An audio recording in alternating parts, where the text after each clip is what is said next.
I come from a conventional middle-class Nigerian family. My father was a professor. My mother was an administrator. And so we had, as was the norm, live-in domestic help who would often come from nearby rural villages. So the year I turned 8, we got a new houseboy. His name was Fide. The only thing my mother told us about him was that his family was very poor. My mother sent yams and rice and our old clothes to his family. And when I didn't finish my dinner, my mother would say, "Finish your food. Don't you know people like Fide's family have nothing?" So I felt enormous pity for Fide's family. Then one Saturday, we went to his village to visit.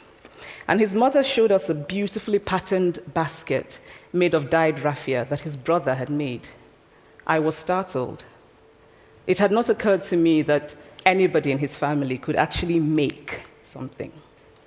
All I had heard about them was how poor they were, so that it had become impossible for me to see them as anything else but poor. Their poverty was my single story of them. Years later, I thought about this when I left Nigeria to go to university in the United States. I was 19. My American roommate was shocked by me. She asked where I had learned to speak English so well and was confused when I said that Nigeria happened to have English as its official language. She asked if she could listen to what she called my tribal music and was consequently very disappointed when I produced my tape of Mariah Carey. She assumed that I did not know how to use a stove. What struck me was this: she had felt sorry for me even before she saw me. Her default position toward me, as an African, was a kind of patronizing, well-meaning pity. My roommate had a single story of Africa, a single story of catastrophe. In this single story, there was no possibility of Africans being similar to her in any way, no possibility of feelings more complex than pity, no possibility of a connection as human equals. So that is how to create a single story. Show a people as one thing, as only one thing, over and over again, and that is what they become. It is impossible to talk about the single story without talking about power.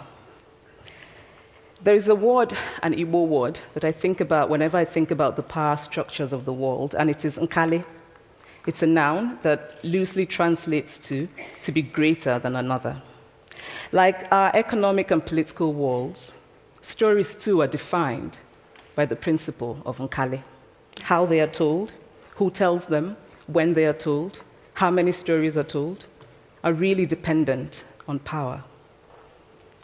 Power is the ability not just to tell the story of another person, but to make it the definitive story of that person.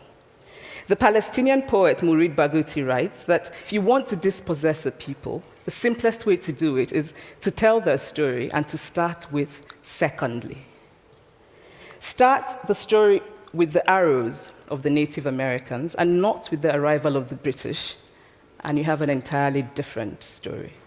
Start the story with the failure of the African state and not with the colonial creation of the African state, and you have an entirely different story.